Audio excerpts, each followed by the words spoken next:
Hey, hi everyone, this is Mayank Kothari. Today we are going to look at this question in which we are going to calculate various types of ratios. पुराने videos में जितने भी concept videos में हमने अलग अलग तरह के रेशियोज देखे, उन सारे रेशियोज को अब प्रैक्टिकली इम्प्लीमेंट करेंगे और फाइंड आउट करेंगे. नॉर्मली ऐसे ही रहेगा कि क्वेश्चंस काफ़ी बड़े रहेंगे, आंसर्स छोटे रहेंगे ratio and ratio analysis chapter में. सो आइए देखते हैं क्वेश्चन क्या है, पढ़ते हैं, समझते हैं अच्छे से. आंसर शुरू करने के पहले, in a meeting held at Solan towards the end of 2016, एक मीटिंग हुई. सोलान एक जगह है जहां पे एक मीटिंग हुई 2016 के एंडिंग में. The directors of messrs HPCL limited, एक कंपनी HPCL लिमिटेड जो है, HPCL का फुल फॉर्म पता क्या है? Hindustan petroleum corporation limited, have taken a decision to diversify. अच्छा, जो मीटिंग हुई थी 2016 के अंत में, तो HPCL लिमिटेड की जो कंपनी है उसके डायरेक्टर्स ने एक डिसीजन लिया कि अब हमें आगे और एक्सपांशन करना चाहिए हमारे बिजनेस का. At present HPCL limited, at present जो है, अभी जो है HPCL लिमिटेड बेचती है सारे finish goods from its own ware house.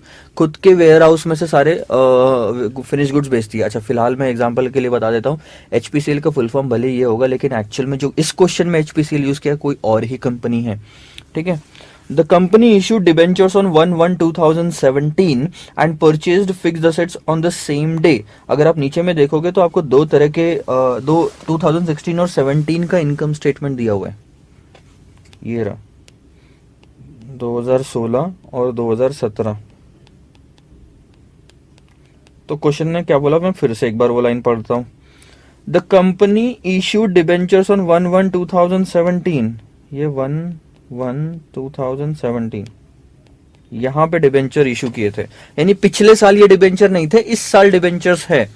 Debentures है तो उस पर इंटरेस्ट भी इसी साल होगा, पिछले साल नहीं होगा. And purchased fixed assets on the same day, उसी दिन फिक्स्ड असेट्स खरीदे. The purchase prices have remained stable during the concern period. ध्यान रखना, ये वो वाली लाइन में अपन याद वापस आएंगे इस लाइन पे कि परचेज प्राइसेस जो है वो स्टेबल रही है कंसर्न पीरियड में. Following information is provided to you. नीचे में आपको इनकम स्टेटमेंट दिया है, 2016-2017 की इंफॉर्मेशन है. सबसे पहले अगर आप देखेंगे तो कैश में कितना सेल किया दोनों साल, 32,000. क्रेडिट में सेल कितना किया, टोटल मिला के जो 2016 का सेल है वो है 3 लाख और 2017 का जो सेल है वो है 3,74,000. उसमें से cost of goods sold minus कर दिया तो आपका ग्रॉस प्रॉफिट आ गया. ग्रॉस प्रॉफिट में से आप ऑपरेटिंग खर्चे माइनस करोगे तो ऑपरेटिंग प्रॉफिट आएगा. अच्छा, लेकिन उन्होंने ना खर्चा वो दिखाया नहीं है माइनस. हाँ ठीक है, ऑपरेटिंग प्रॉफिट माइनस करोगे तो ऑपरेटिंग प्रॉफिट आता है. और एक चीज इन्होंने ना थोड़ा सा प्रिंटिंग मिस्टेक कर दी यहाँ पे, मैं यहाँ पे अपने हाथ से लिख देता हूँ. This is interest on debenture. So ये जो 2000 का है, 2000 रुपए है, ये इंटरेस्ट है डिबेंचर्स में. ठीक है. सो ऑपरेटिंग एक्सपेंसेस सिर्फ इतने ही है, ये मान के चलना. नीचे वाला जो है लास्ट वाला एक्सपेंस 2000 रुपए का, वो है फाइनेंसिंग एक्सपेंसेस. ठीक है. नेट प्रॉफिट आपको दिया है 15,000 और 17,000 का एग्जाम्पल. अब अच्छा, एक और चीज मैं आपको बताता हूँ. अगर आपको यहाँ पे ऑपरेटिंग प्रॉफिट निकालना होता तो आप क्या करते? सर ऑपरेटिंग प्रॉफिट कैसे निकालते पता है? Operating profit is nothing but gross profit में से ऑपरेटिंग एक्सपेंसेस आप माइनस कर दो. ग्रॉस प्रॉफिट कितना है हमारा क्वेश्चन में? 64,000 का. 64,000 का ग्रॉस प्रॉफिट है. और ऑपरेटिंग एक्सपेंसेस कितने पता है? ये वाले, यानी कि 49,000 यहाँ पे. सो 64 में से 49 माइनस करोगे तो 15,000 बचता है ये. और क्योंकि फाइनेंसिंग एक्सपेंसेस कुछ भी नहीं है तो हमारा ऑपरेटिंग प्रॉफिट और नेट प्रॉफिट 2016 में सेम है. लेकिन 2017 में ऐसा नहीं है. 2017 में ऑपरेटिंग एक्सपेंसेस कितने हैं मैं आपको बताता हूं. 2017 में ऑपरेटिंग एक्सपेंसेस है आपके 57,000 के और फाइनेंसिंग एक्सपेंसेस है 2,000 के. ऐसे मिला के टोटल एक्सपेंसेस 59,000 के जो क्वेश्चन में दिया हुआ है आपको. और अगर अब आपको ऑपरेटिंग एक्सपेंसेस ऑपरेटिंग प्रॉफिट निकालना है तो आप क्या करोगे पता है? ग्रॉस प्रॉफिट है 76,000 का, उसमें से ऑपरेटिंग एक्सपेंसेस 57,000 के माइनस कर दोगे. 76,000 माइनस 57,000 का आप माइनस कर दो तो आ गया 19,000. So this is 19K. 19,000 is the operating profit. उसमें से 2,000 माइनस किया तो 17,000 इज द नेट प्रॉफिट. ये चीज याद रखना, आगे काम आएगी. आगे क्वेश्चन को हम पढ़ते हैं.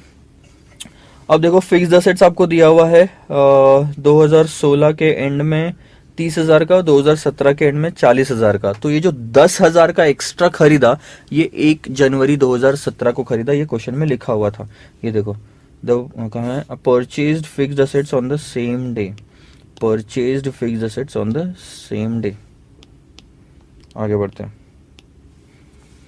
फिक्स्ड असेट्स दिया है, उसके बाद में रिसीवेबल्स दिया है यानी कि डेटर्स, कैश एट बैंक दिया है, स्टॉक आपको दिया है, और टोटल दिया है करंट असेट्स की 1,20,000। इन्होंने पूरा ऐसे अच्छे से लिखा नहीं है लेकिन ठीक है। और नीचे में आपको दिया है पेबल्स, पेबल्स टोटल है 50,000, तो 1,20,000 करंट असेट्स, 50,000 करंट लाइबिलिटी। तो बैलेंस जो वर्किंग कैपिटल जो आ रहा है वो है आपका 70,000 का। दिस इज वर्किंग कैपिटल 70,000 का, ठीक है। टोटल असेट्स आपके इस तरह से 1,00,000 के हो गए। रिप्रेजेंटेड बाय लाइबिलिटीज में शेयर कैपिटल है आपका 75,000 का, रिजर्व एंड सरप्लस 25,000 का, डिबेंचर 2016 में कुछ भी नहीं है, लेकिन डिबेंचर 2017 में है 30,000 का, जैसे कि क्वेश्चन में लिखा हुआ था कि सेकंड ईयर में ही डिबेंचर्स है, फर्स्ट ईयर में नहीं था। ओके, अब आपको निकालना क्या है क्वेश्चन में, ध्यान दो। You are required to calculate the following ratios for the year 2016 और 17, दोनों साल का। ग्रॉस प्रॉफिट रेशियो निकालो, operating expenses to sales ratio निकालो, ऑपरेटिंग प्रॉफिट रेशियो निकालो। अब पता है ये तीनों के तीनों एक्सपेंसेस में डिवीजन में सेल्स ही आएगा। Gross profit ratio is gross profit divided by sales, operating expenses to sales ratio is operating expenses divided by sales, operating profit ratio is operating profit divided by sales. Capital turnover ratio, ये जो fourth वाला type था ना हमारा, fourth वाला जो type था ये वो है, ठीक है। Capital turnover ratio, stock turnover ratio, ये हमारा थर्ड सेकंड टाइप वाले रेशियोज है आई थिंक। हाँ, ये सेकंड टाइप ऑफ रेशियोज थे, टर्नओवर रेशियोज नहीं, सेकंड नहीं थर्ड है, sorry, third type of ratios थे हमारे, एक्टिविटी, इफिशिएंसी, परफॉर्मेंस और टर्नओवर रेशियोज, उसमें हमने ये देखा था। और जो सिक्स्थ है net profit to net worth ratio, ये फोर्थ वाले में आ जाएगा। रिसीवेबल कलेक्शन पीरियड, ये आपका टर्नओवर रेशियोज में आएगा थर्ड में। सो मोस्टली थर्ड और फोर्थ रेशियोज से रिलेटेड है हम। अच्छा, नीचे एक बार मैं पढ़ लेता हूँ लास्ट में, फिर हम वापस जाएंगे फॉर्मूलेस पे। Ratio relating to capital employed should be based on the capital at the end of the year. ऐसा क्यों लिखा स्टेटमेंट में? क्योंकि हम जब फॉर्मूला देखे तो हमने बोला था कि एवरेज कैपिटल भी आप ले सकते हो। तो क्वेश्चन ये बोलता है कि कैपिटल से रिलेटेड जो रेशियोज है ना, कैपिटल एम्प्लॉयड, इसमें आप एवरेज मत लो, एंड ऑफ द ईयर का कैपिटल ले लो, ठीक है। Give the reasons for change in the ratios of 2 years. 2016 से 2017 के रेशियोज को कंपेयर करो, जो आपने ये 5-7 रेशियोज कैलकुलेट किए, और फिर पता लगाओ कि इसका रीजन क्या है, कि अगर कोई रेशियो, ग्रॉस प्रॉफिट रेशियो बढ़ा है तो क्यों बढ़ा, गिरा है तो क्यों बढ़ा, गिरा है तो क्यों गिरा। अज्यूम करो opening stock of ₹40,000 for the year 2017। Opening stock 2017 का 40,000 नहीं देना चाहिए आई थिंक, क्योंकि ओपनिंग स्टॉक 2017 का will be closing stock of 2016। सो 2017 का ओपनिंग स्टॉक 60,000 होगा। इन्होंने गलत लिखा है, मैं ये वाला पार्ट कैंसिल करके यहाँ पे 2016 लिख देता हूँ, क्योंकि जिस साल का ओपनिंग स्टॉक नहीं होगा वो है 2016। 2016 देखो, 2017 दिया तो 2017 का क्लोजिंग तो आपको दिया है, और 2017 का ओपनिंग यानी कि 2016 का क्लोजिंग, जो कि यहाँ पे दिया है हमको ऑलरेडी 60,000, तो अलग से और 40,000 देने की क्या ज़रूरत है। तो वो प्रिंटिंग मिस्टेक है, 2017 नहीं, वो 2016 होना चाहिए। चलो, तो मैं आपको सारे रेशियोज पहले एक बार रिवाइज करा देता हूँ, ठीक है।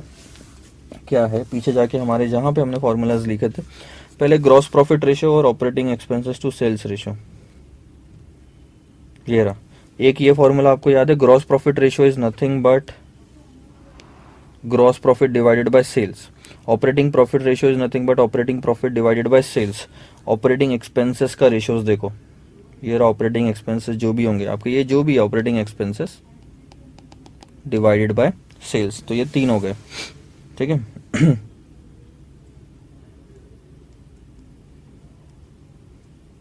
और क्या था आपका, कैपिटल टर्नओवर और स्टॉक टर्नओवर।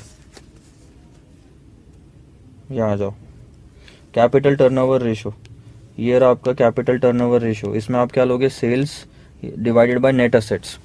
नेट असेट्स क्या होता है, नेट असेट्स यानी कि equity share, reserves and surplus, debentures, ये जो भी कैपिटल एम्प्लॉयड है, या तो आप कॉस्ट ऑफ गुड्स सोल्ड भी ले सकते हो। और उसके बाद में उन्होंने स्टॉक टर्नओवर रेशो बोला, ये रहा स्टॉक टर्नओवर रेशो, जिसमें आपने कॉस्ट ऑफ गुड्स सोल्ड लेना है। याद रखना कॉस्ट ऑफ गुड्स सोल्ड ज़्यादा इंपॉर्टेंट है, डिवाइडेड बाय एवरेज इन्वेंट्री। ठीक है सर, एवरेज इन्वेंट्री ले लेंगे। अब उसके बाद में net profit ratio, net profit ratio, net profit to net worth ratio, ये कहाँ मिलेगा आपको मैं बताता हूँ। प्रॉफिटेबिलिटी रेशियोज में आएगा ना अपना ये। Net profit to net worth ratio is this, ये वाला जो पार्ट है, return on equity. Net profit यानी कि रिटर्न, अच्छा यहाँ फॉर्मूला अगर अपने पास होगा तो मैं आपको बताता हूँ। रिटर्न ऑन इक्विटी ये रहा, इसी को आप बोलते हो net profit ratio, net profit to net worth ratio.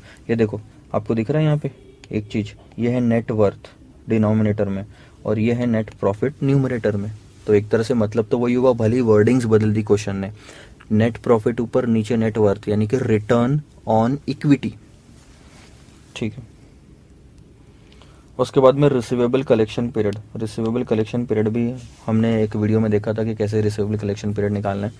सो ये सारी चीज़ें हम अब कैलकुलेट करेंगे एक एक करके। सबसे पहले मैं यहाँ पे 2016 2017, 1 सेकेंड, तो सबसे पहले ले लेता हूँ gross profit ratio is gross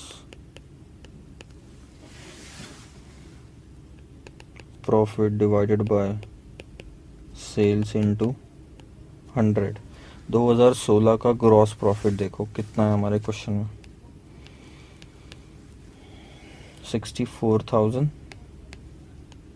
और सेल्स है 3 लाख, 76,000 और सेल्स है 3,74,000, 64,300।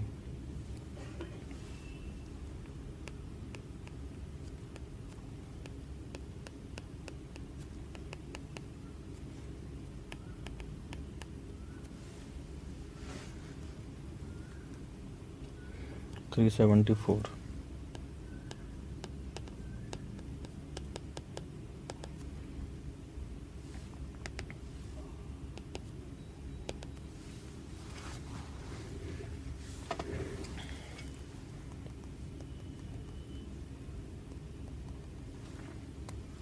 %21.33।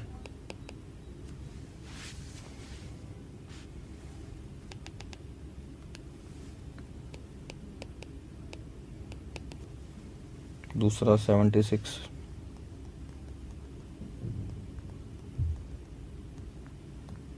20.32%। तो ये पहला चीज़ हो गया आपका ग्रॉस प्रॉफिट रेशो। सेकंड है आपका operating expenses to sales ratio. So operating, यार ये सीट,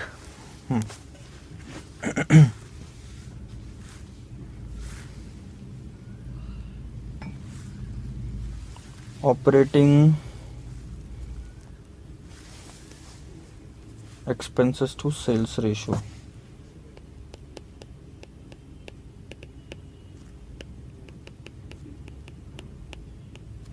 फॉर्मूला बहुत ही सिंपल,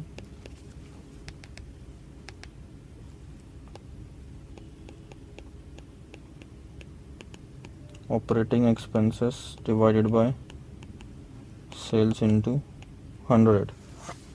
सो ऑपरेटिंग एक्सपेंसेस देखो क्या है, आपको यहाँ पे क्लियरली लिखा हुआ है एक ही लाइन में, ऑपरेटिंग एक्सपेंसेस ये वाला पार्ट है, ठीक है, जो कि है 49,000 यहाँ पे, और हमने क्वेश्चन डिस्कस किया था तब देखा था, और 2017 में वो है 57,000 के operating expenses.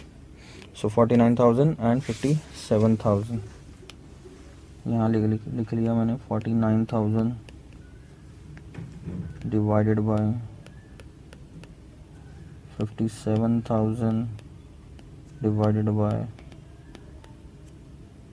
into 100,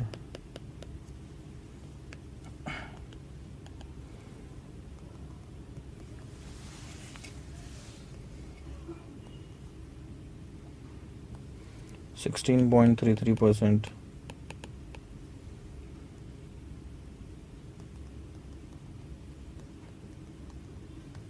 15.24%.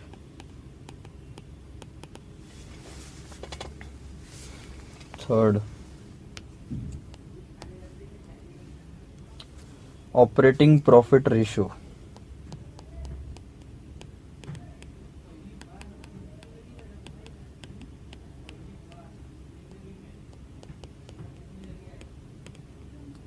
Operating profit divided by sales into 100.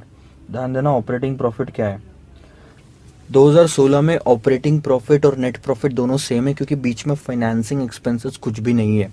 So that is 15,000. But 2017 में ऑपरेटिंग प्रॉफिट कितना आएगा आपका 19,000, जो हमने कैलकुलेट किया था यहाँ पे स्टार्टिंग में 19,000 का, क्योंकि 2000 के आपके फाइनेंसिंग एक्सपेंसेस है, उसके बाद नेट प्रॉफिट आता है. सो 15,000 और 19,000 is our answer. 15,000 divided by 3 lakhs, 19,000 divided by 3,74,000.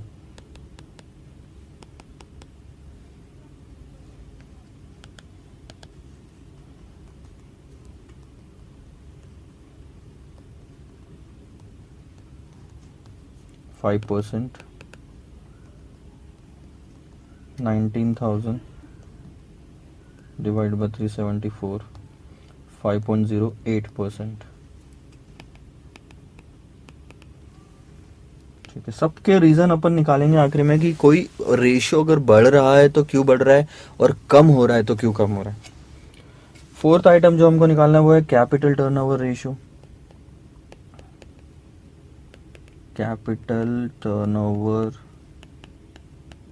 Ratio formula is very simple. Turnover यानी कि सेल्स आपका जो भी होगा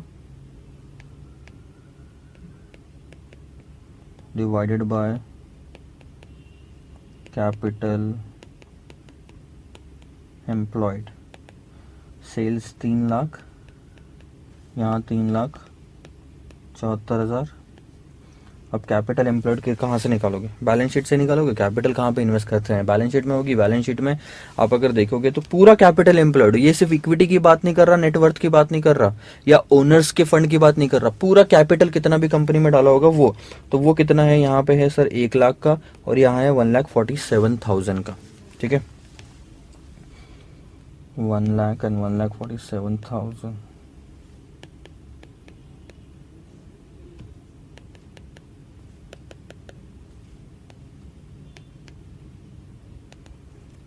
सो ये तो 3 टाइम्स आ गया. ये टाइम्स में आता है, ये परसेंटेज में नहीं आता.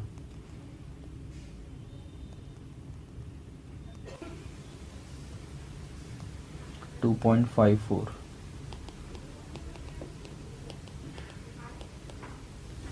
That's it. चारों हो गए, पांचवा देखो.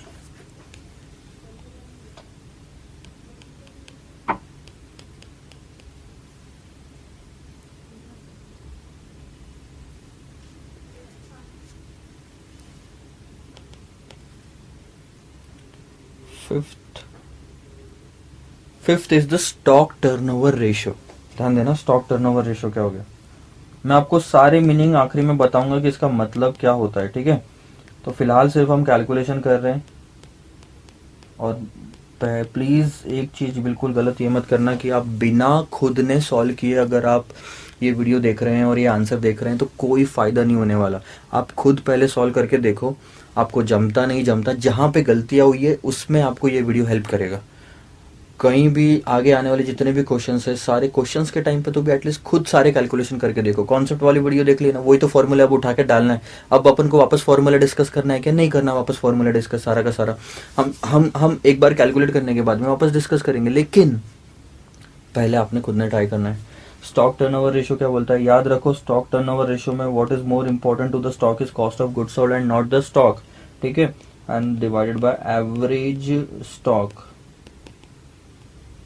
So cost of goods sold for 2016 and 17, ये दो फिगर आएगी कॉस्ट ऑफ गुड्स सोल्ड की, 2,36,000 and 2,19,000.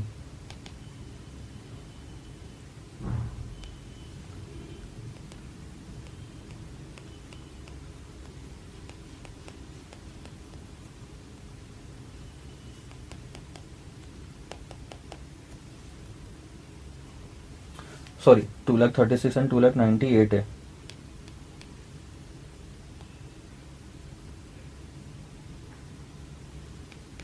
This is going to be 2,98,000। Average stock कैसे निकालते हैं? Average stock is nothing but opening stock plus closing stock. देखो साल, यहाँ पे तो जगह बची नहीं है ज़्यादा, मैं आगे ले देता हूँ। ये मान लो 2016 है और ये मान लो 2017 है, ठीक है। अब 2016 का एवरेज निकालना है तो ओपनिंग ले लो, यहाँ की क्लोजिंग ले लो, और 2017 का निकालना है तो यहाँ की ओपनिंग ले लो, यहाँ की क्लोजिंग ले लो। अब क्वेश्चन में क्लियरली लिखा है कि ओपनिंग स्टॉक 2016 का 40,000 है, क्लोजिंग स्टॉक 60,000 है, ठीक है। वही क्लोजिंग ओपनिंग स्टॉक बन जाएगा 2017 का, और 94,000 है 2017 का क्लोजिंग। अब अगर 2016 का एवरेज निकालना है तो this divided by this, 40 plus 60 divided by 2, opening plus closing divided by 2। Average कैसे निकालोगे? अगर 3 आइटम है तो डिवाइडेड बाय 3, 4 आइटम है तो डिवाइडेड बाय 4, 2 ही आइटम है तो डिवाइडेड बाय 2। सो ये अपना आंसर आ गया 50,000 का, ठीक है। और अगर ये 2 है, 2017 का कैसे निकालोगे? 60 plus 94 divided by 2। So 60,000 plus 94,000 divided by 2 is 77,000, ठीक है। ये चीज़ समझ में आ रही है? हमको ये चीज़ वहाँ पे प्रेजेंट करनी पड़ेगी। तो यहाँ कैसे लिखूँगा मैं? 40,000 plus 60,000 divided by 2, 60,000 plus 94,000 divided by 2। So answer कितना आएगा? 236 डिवाइडेड बाय 50,000, यानी कि 4.72 times we are converting our stock into turnover या कॉस्ट ऑफ गुड्स सोल्ड, ठीक है। And 2,98,000 divided by 77,000 is 3.87 times.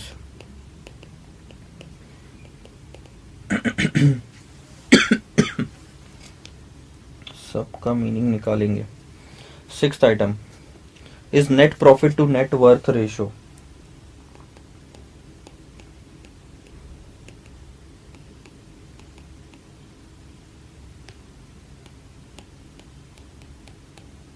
कैसे निकालते हैं? नेट प्रॉफिट ले लेंगे ऊपर में। नेट प्रॉफिट अब यह सारा, मतलब सारी एक्सपेंसेस माइनस करने के बाद, और नेट वर्थ डिनोमिनेटर में आ जाएगा।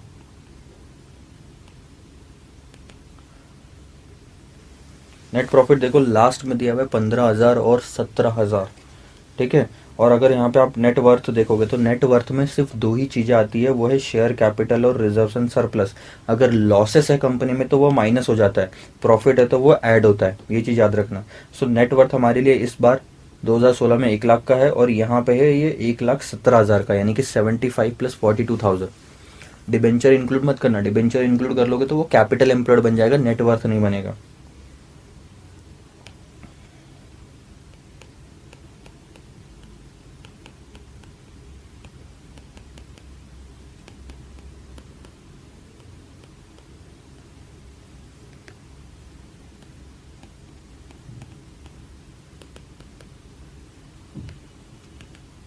This is 15% and this is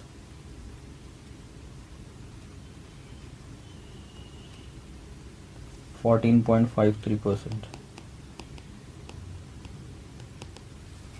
Last but not the least, receivable collection period या debtor collection period बोलो।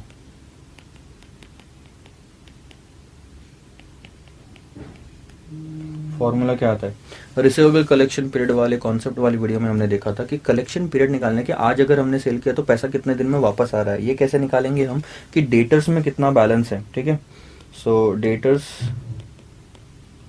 Divided by daily credit sale पे ध्यान देना, डेली सेल्स मत ले लेना गलती से भी, क्योंकि कैश सेल्स का डेटर से कोई लेना देना नहीं है सर। डेटर्स हमारे कितने हैं? रिसीवेबल्स यानी कि अगर आप देखोगे तो रिसीवेबल्स है हमारे यहाँ पे 50,000 के और वो है 82,000 के।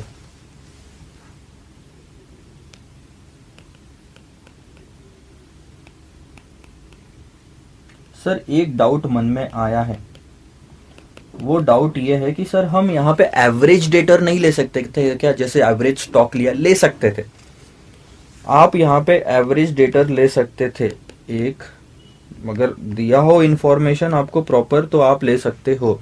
लेकिन प्रॉब्लम क्या है पता है, 50 और 82, आपको यहाँ का बैलेंस दिया है 50,000 और यहाँ का बैलेंस दिया है 82,000। आपको जो नहीं दिया है वो है opening stock of opening debtors of 2016। तो एवरेज लेना 2016 के लिए पॉसिबल नहीं है। इसके लिए एवरेज पॉसिबल नहीं, इसलिए दोनों का बेसिस सेम रख के हम 2017 का भी एवरेज नहीं ले रहे। लेना है तो दोनों के लिए, नहीं तो किसी के लिए नहीं, ताकि बेसिस सेम रहे कंपैरिजन का। एक को एवरेज के बेसिस पे निकाला, एक को एवरेज के बेसिस पे नहीं निकाला, तो वो गलत पिक्चर प्रेजेंट करेगा। तो इसीलिए हम एवरेज नहीं निकाल रहे। अगर रहता तो मैं जरूर एवरेज निकालता, सबसे पहले एवरेज लेता। ठीक है, अब बात आती है डेली क्रेडिट सेल की। डेली क्रेडिट सेल कैसे निकाल लेंगे?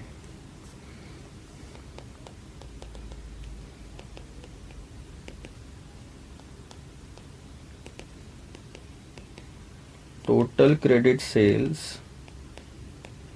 Divided by 365। साल भर में कितना क्रेडिट सेल हुआ वो पता कर लो, डिवाइडेड बाय 365 कर लो, तो आपको पता चल जाएगा एक दिन में कितना क्रेडिट सेल करते हो। तो वो यहाँ पे लिख पाएंगे बाद में। मैं यहाँ पे ले रहा हूँ total credit sale. Total credit sale उठाना है, सिर्फ क्रेडिट सेल 2,70,000 और 3,42,000। ठीक है, 2,70,000 डिवाइडेड बाय 365, 3,42,000 डिवाइडेड बाय 365। एक बार चेक कर लेता हूँ।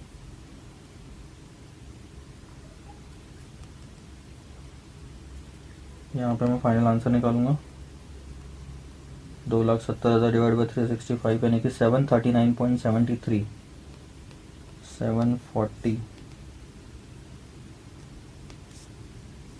739.73 रुपीज़ का हर दिन का हमारा सेल है। एक दिन में 740 रुपये तकरीबन हम बेचते हैं। 342 डिवाइडेड बाई 365 इज 936.99 936.99। आप चाहो तो 740 और 937 दोनों राउंड ऑफ करके ले सकते हो। मैं यही चीज़ ऊपर रख लेता हूँ। डेली क्रेडिट सेल 739.73 एंड 936.99, तो हमारा फाइनल आंसर आ जाएगा डेज में। देखो मेरा एक दिन का सेल है 739 या 740 रुपीज़ और टोटल मेरा डेटर्स में 50,000 का बैलेंस है। तो इसका मतलब यहाँ से मेरे को पता चल जाएगा कि कितने दिन का सेल्स इंक्लूडेड है मेरे, कितने दिन का सेल्स इंक्लूडेड है डेटर्स में। 67.59 डेज, मैं उसको ले लेता हूँ 68 डेज, या फिर आपको अगर वैसे लिखना है तो 67.59 डेज ले लो। ठीक है, दूसरा 82,000 divided by 936.99, this is 87.51 days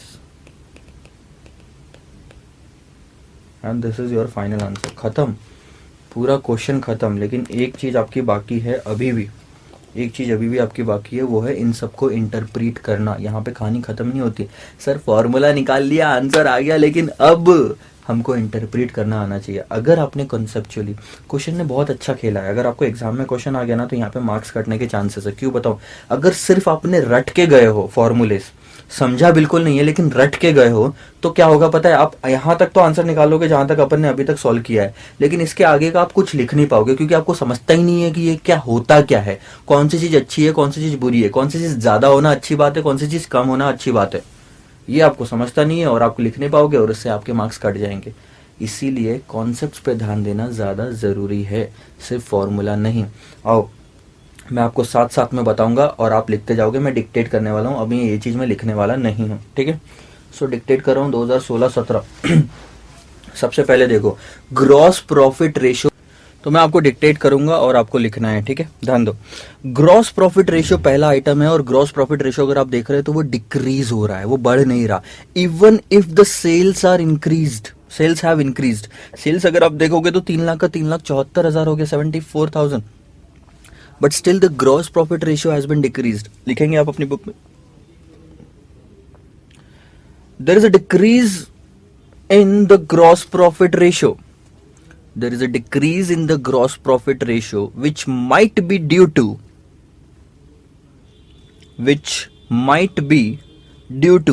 the lower selling price, which might be due to the lower selling price. अब मैं आपको ये समझाता हूँ किस्सा, ठीक है, ध्यान दो।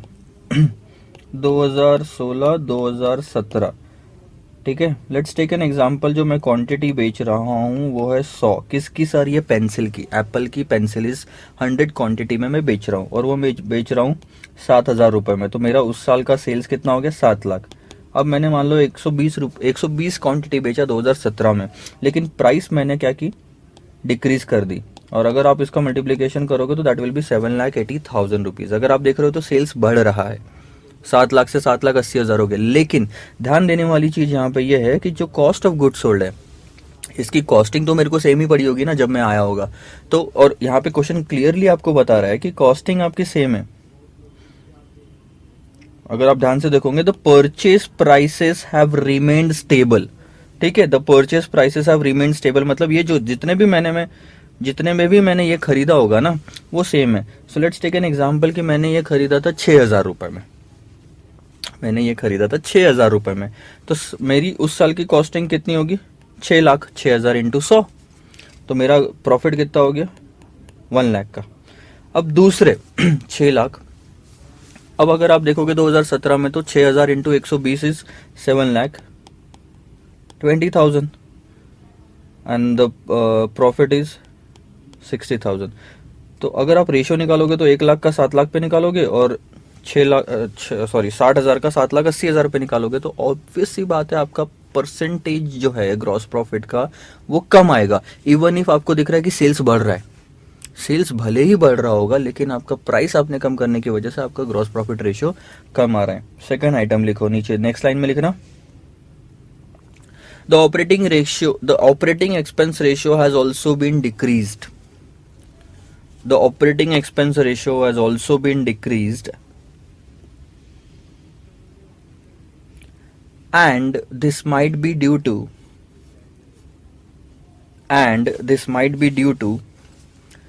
the fixed cost being same in both the years,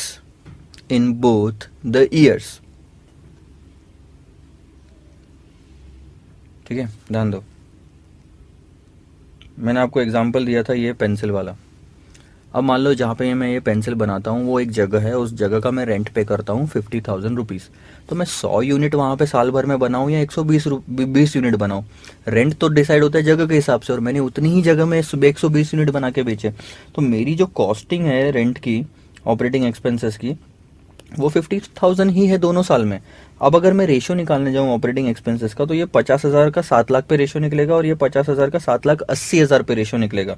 देखो 50,000 का 7 लाख पे अगर आप रेशियो निकालते हो तो दैट गोज टू 7.14%, ठीक है, और 50,000 का अगर आप 7,80,000 पे रेशियो निकालते हो तो दैट गोज टू 6.41%। तो देख रहे हो आपका ऑपरेटिंग एक्सपेंस रेशियो गिरा, क्योंकि फिक्स कॉस्ट आपकी सेम थी दोनों साल में, वेरिएबल कॉस्ट से फर्क नहीं पड़ेगा, ठीक है। थर्ड आइटम देखो, ऑपरेटिंग प्रॉफिट रेशियो लिखेंगे उसके बारे में। Operating profit ratio is same in both the years. 5% और 5.08% ऑलमोस्ट सेम है, ठीक है। Operating profit ratio is same in both the years, and this might be due to the offsetting impact of the decrease in gross profit ratio and the decrease in operating expenses ratio. The decrease in gross profit ratio and the decrease in operating profit expense ratio. मैं फिर से repeat कर रहा हूँ. Operating profit ratio is same in both the years, and this might be due to the offsetting impact of the decrease in the gross profit ratio and the decrease in the operating expenses ratio. Fourth item next line में लिखेंगे. Capital turnover ratio. Capital turnover ratio का मतलब क्या होता है? पहले साल का कैपिटल टर्नओवर रेशियो है 3 टाइम्स, यानी कि 1 रुपया अगर आपने कंपनी में डाला तो उसको आपने 3 रुपए के सेल्स में कन्वर्ट किया. बहुत ही अच्छी बात है. लेकिन दूसरे साल अगर आप देखोगे तो आपका कैपिटल टर्नओवर रेशियो कम हो गया, जो कि बुरी बात है. 1 रुपए को आपने सिर्फ 2.5 रुपए के सेल्स में कन्वर्ट किया. आप अच्छी तरह से उस 1 रुपए को यूज नहीं कर पाए. मैं एग्जाम्पल के तौर पर बताता हूं. 1 रुपए को 3 रुपए में कन्वर्ट करना सेल्स में और 1 रुपए को 2.5 रुपए में कन्वर्ट करना बुरी बात है. 2.5 रुपए. जैसे कि मान लो मेरा कैमरा है, मैं मोबाइल फोन है. अब मैं एक मोबाइल फोन है 2016 में मैंने उससे 1000 फोटोज खींची.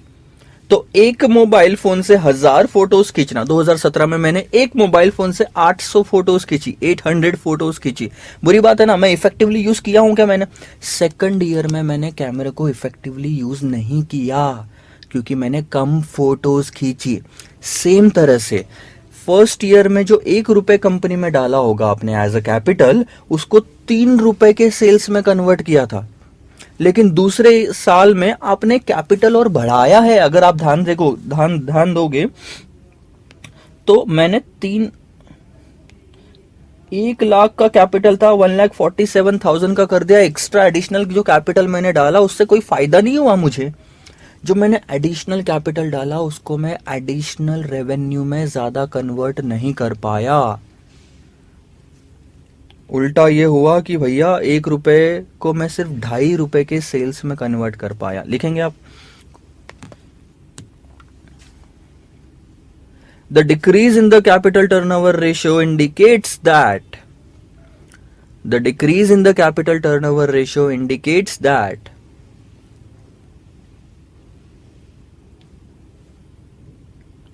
there is an underutilization of the capital employed.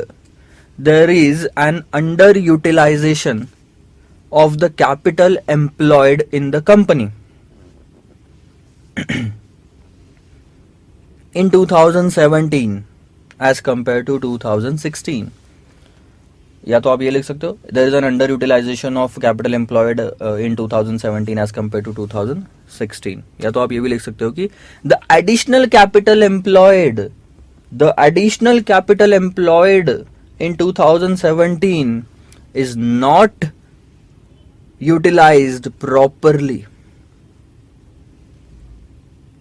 ठीक है, नेक्स्ट इस पे मूव ऑन करते हैं. Stock turnover ratios. ये है आपका 50,000 एवरेज और ये है आपका 77,000 एवरेज स्टॉक. ठीक है, अगर आप अभी देखोगे तो स्टॉक टर्नओवर रेशियो आपका कम हो गया एज कम्पेयर टू 2016. ठीक है, और ये क्यों पता है? क्योंकि आपने स्टॉक में ओवर इन्वेस्टमेंट कर दिया, ज़्यादा इन्वेस्टमेंट कर दिया. आपका एवरेज स्टॉक जो आपका जो पैसा फंसा रहता था स्टॉक में तो 2016 में वो है 50,000 रुपये. सिर्फ 50,000 रुपये का स्टॉक आप साल भर मेंटेन करके रखते थे. लेकिन 2017 में आपने ज़्यादा इन्वेस्टमेंट कर दिया, स्टॉक और लाके रख दिया, तो 77,000 रुपये 77,000 रुपीज़ का आपका पैसा फंसा हुआ था साल भर में, तो आप उसको इफेक्टिवली कन्वर्ट नहीं कर पाए. इससे अच्छा तो यही होता है आप 50,000 रुपये का स्टॉक रखते, साल भर 50,000 का स्टॉक रखते, 27,000 रुपये कहीं और निकाल के कहीं और इन्वेस्ट करते. लिखेंगे the lower stock turnover ratio in 2017. The lower stock turnover ratio in 2017 is due to the lower stock turnover ratio in 2017 is due to over investment in the stock, over investment in the average stock. क्योंकि आपने ज्यादा invest करके रख लिया, तो इतना ज्यादा भी इन्वेस्टमेंट नहीं करना चाहिए हमने, ये मतलब होता है. स्टॉक टर्नओवर रेशियो, स्टॉक कम से कम हो अच्छी बात है, कम से कम स्टॉक में आप ज़्यादा टर्नओवर अगर कर पा रहे हो तो that is good part. Sixth point अगर आप देखोगे, net profit to net worth ratio लिखेंगे उसके बारे में। आज से उसके बारे में ज़्यादा लिखने लायक कुछ है नहीं।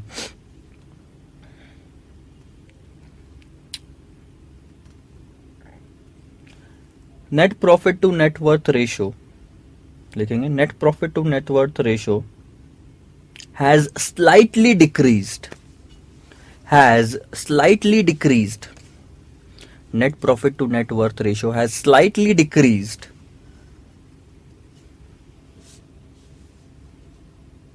which can be considered as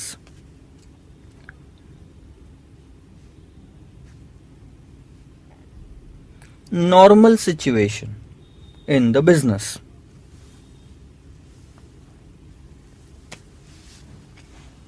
normal situation in the fluctuating business या फ्लक्चुएटिंग इकोनॉमिक कंडीशन। लास्ट वाले पार्ट के बारे में अच्छे से लिखो। रिसीवेबल कलेक्शन पीरियड आपका बढ़ गया और ये बुरी बात है। पहले आप आज अगर सेल करते थे तो उस डेटर से पैसा कलेक्ट करने में 67.59 डेज लगाते थे, यानी कि तकरीबन 68 डेज में उस डेटर से पैसा आ जाता था, और आज आपको 87.51 डेज लगते हैं उससे पैसा लेने में। यानी आपने अननेसेसरी उसके पास में इतना क्रेडिट दे दिया, उसके पास पैसा पड़ा है तो आप यूटिलाइज नहीं कर पा रहे हो। लिखो, the increase in the receivable collection period, the increase in the receivable collection period is due to the liberal behaviour, behaviour मत बोलो, बिहेवियर बोल सकते, चलो ठीक है। The increase in the receivable collection period is due to liberal behavior by the company towards the debtors.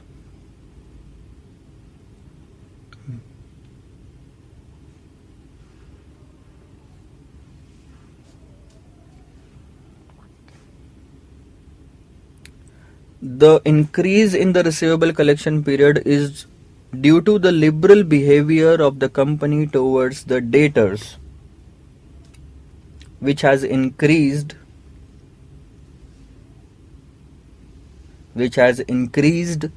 the investment blocked in debtors, which has increased the investment blocked in debtors.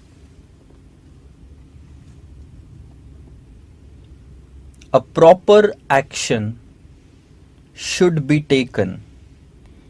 A proper action should be taken by the company to improve and reduce. A proper action should be taken by the company to improve and reduce the receivable collection period. So this is it. This is what entirely is the impact of every turnover ratio, profit ratio और collection period. Note down कर लो, बहुत सारी चीज़ें हो गई है इसी question में। आपका पहला तो स्लाइड ये था, सेकंड स्लाइड ये है जिसमें आपको सिर्फ क्वेश्चन ही समझाया। थर्ड स्लाइड में आपका मेन आंसर है और फोर्थ स्लाइड में मेन आंसर है आपका, बस ये दो मेन आंसर है। इसके बाद में तो ये सब रफ वर्किंग है, तो इसका आपको कुछ काम ज़्यादा है नहीं। मेन आपके ये दो आंसर्स हैं, तो ये सब नोट डाउन कर लो। उसके बाद में नेक्स्ट वीडियो में मूव ऑन करते हैं with the next question. Bye bye.